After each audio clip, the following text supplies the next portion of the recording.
Discurso sobre a origem da desigualdade entre os homens. É do homem que tenho de falar. E a questão que examino me ensina que vou falar a homens, porque não se propõem semelhantes questões quando se teme honrar a verdade. Defenderei, portanto, com confiança a causa da humanidade, perante os sábios que a isso me convidam, e não ficarei insatisfeito comigo mesmo se me tornar digno de meu tema e de meus juízes. Concebo na espécie humana duas formas de desigualdade.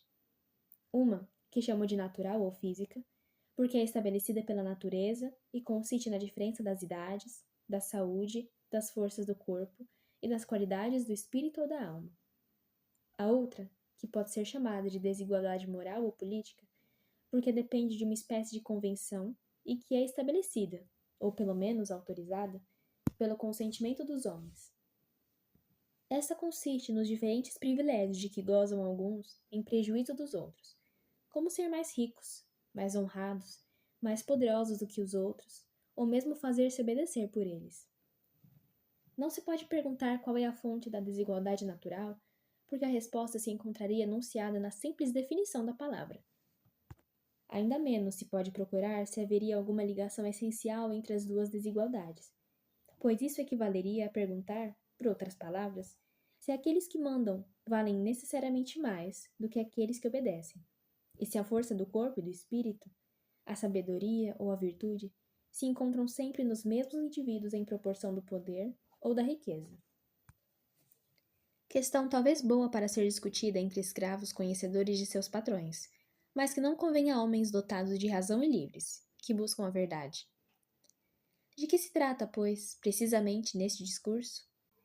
De assinalar no progresso das coisas o momento em que, sucedendo o direito à violência, a natureza foi submetida à lei. Explicar por que encadeamento de prodígios o forte pode definir-se por servir o fraco, e o povo adquirir uma tranquilidade de espírito, ao preço de uma felicidade real.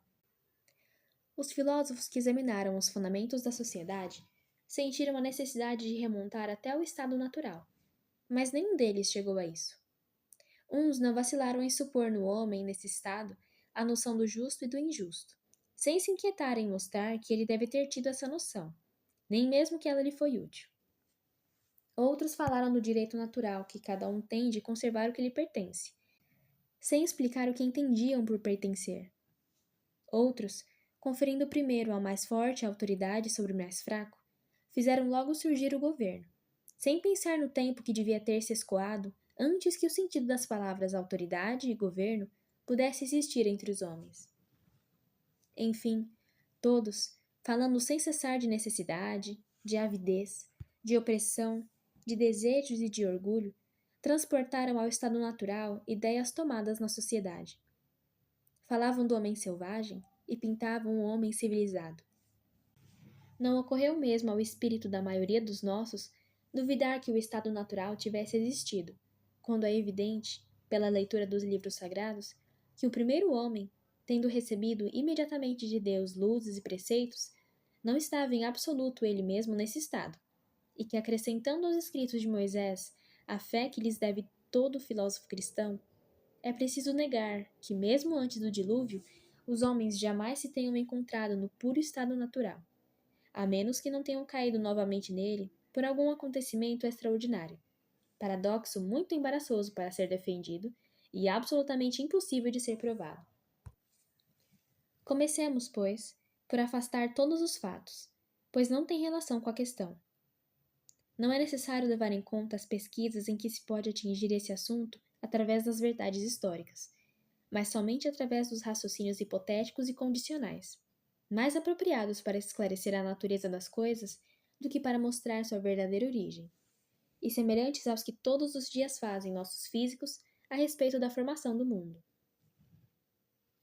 A religião nos ordena crer que o próprio Deus, ao tirar os homens do estado natural imediatamente após a criação, eles são desiguais porque ele quis que o fossem.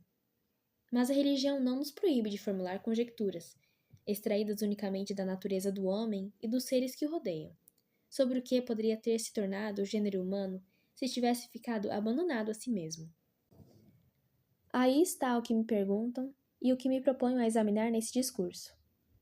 Como o meu assunto gira em torno do homem em geral, Cuidarei de usar uma linguagem que convenha a todas as nações. Ou melhor, esquecendo os tempos e os lugares, para só pensar nos homens a quem falo. Eu me imaginarei estar no Liceu de Atenas, repetindo as lições de meus mestres, tendo os Platão e os Xenócrates como juízes, e o gênero humano como ouvinte.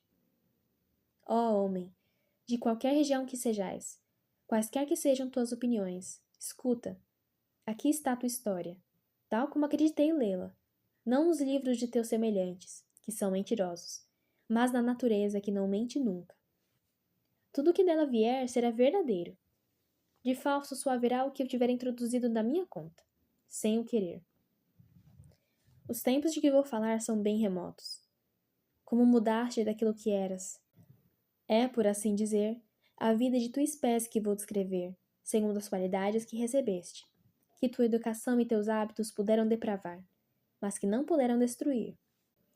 Há, eu o sinto, uma idade na qual o homem, como indivíduo, desejaria parar. Tu procurarás a idade na qual desejarias que tua espécie tivesse parado.